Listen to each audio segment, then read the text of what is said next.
આ દિવાળી આવે છે અને એને આપણે નવા દિવસો કહેવામાં આવે છે, બરાબર ને? હવે નવા દિવસો કેવી રીતે બની ગયા? કારણ કે આ જૂનો જૂનો જૂનો ઇતિહાસ હોય છે.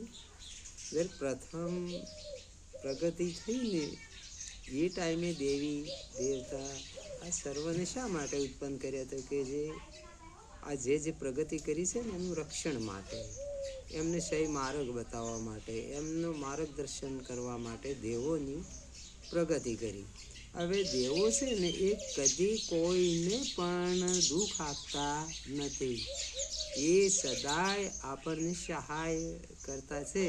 પણ હવે એવો યુગ બની ગયો છે ને કે જૂઠડો જમાનો, આ જૂઠું ચાલવા માંડ્યું છે. એટલે કમાણીના ધંધા ચાલુ કર્યા છે, પૈસા કમાવા માટે ઠેર ઠેર જગ્યાએ આવા ધંધા છે. અને કે તમને મેલડી નડે ને, તમને જાપડી નડે ને, તમને સિગોતર નડે ને, તમને કાલકા નડે. અલા ભાઈ, એ કોઈ નડતું નથી, તને તારા કર્મ નડે છે. કર્મ તારામાં શું કાર્ય કરવું છે એ તારે વિચારવું પડે ને. શું કોમ તું બીજાના દોષ આલે છે? હું ખુદને કહું છું ભાઈ, બીજા કોઈને કહેતો નથી. પોતે પોતાને કહી રહ્યો છું, પોતે પોતાને સમજણ આલું. માહિતી જાગે ને હોપ જાગે એટલે પછી આનંદ કરું બેઠો બેઠો, બરાબર? એટલે દેવી દેવતાને તમે કોઈ દિવસ દોષ મત આપો. તમે તમારા કર્મોને જોવા શીખો, તમારા કર્મો શુદ્ધ કરવા શીખો, તમારું કર્તવ્ય સુધારો. તમારું કર્તવ્ય શું છે? મનુષ્યનું શરીર મળ્યું છે તો મનુષ્યના શરીરે કોઈકને મદદ થાવો. જો કદાચ પરમાત્માએ એવી પ્રેરણા કરી હોય, પૈસો ટકો હોય તો પણ પૈસા ટકાથી મદદ થવરાય છે. ધન દોલત અનાજ હોય તો એનાથી મદદ થવરાય છે. કોઈકને કપડું આપો તો એનાથી મદદ થવરાય છે. અને કદાચ કોઈને સમજણીએ બે વાતો કરો તો એ પણ મદદ જ કહેવાય છે.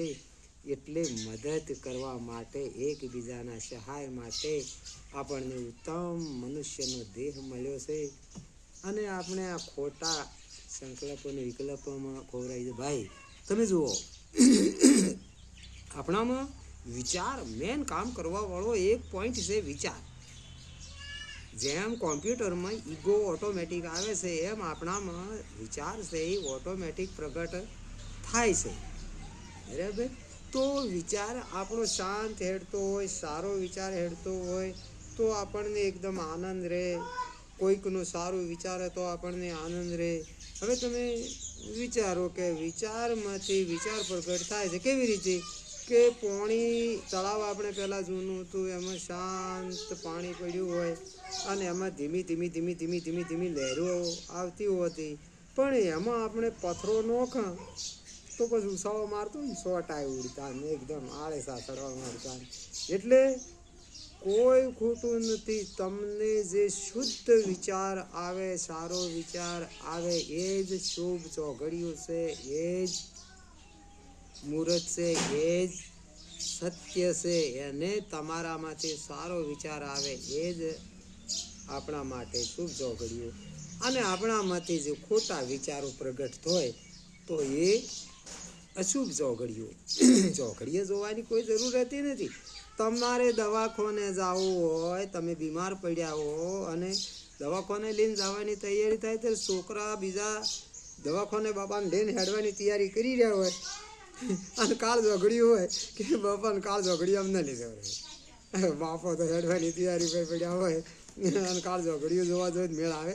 અને કદાચ હોયથી તમને દવાખાને લઈ જાય અને ડૉક્ટર પાસે લીધે ડૉક્ટર પણ એ રહે કાળ ઝઘડીઓને શુભ ઝઘડીઓને વિચારમાં રાખતો હોય. એ ડૉક્ટર તરત જ ડાયરી હોમ તાકે જોવે ને કહું કાકાને ઇન્જેક્શન તો ભરીને તૈયાર કર્યું છે, પણ કાળ ઝઘડ્યું છે એટલે કાળ ઝઘડિયા હું આપવાનો નથી. જો કાળ ઝઘડિયા શુભની વાઈટ જોવા જાય તો આ રહ્યા શુભ રે અશુભ થઈ જાય.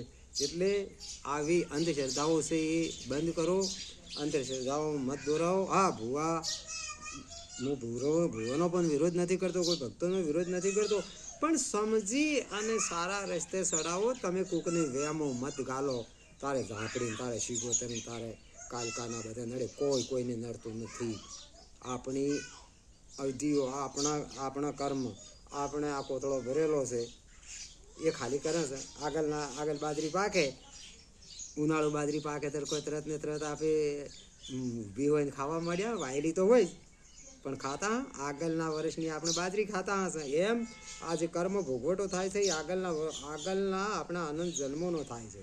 બાકી હાલ કર્મ કરો ને એ વિચારીને કરજો, વિચારીને આ કોથળો ભરાઈ રહેલો છે. ખાલી આપણે ભરવો હોય, આપણે ખાલી કરવો હોય, આપણે એમાં પરમાત્માની કોઈ દોષ નથી આલવાના, દેવોને દોષ નથી આલવાના. સમજી અને અંતરમાં આરાધના કરો. બને તો દીવો એ શ્રદ્ધા છે, બાકી અંતરનો દીવો કરો, અવશ્ય આનંદ પ્રગટ થશે, થશે, થશે ને થશે. જય સીતારામ.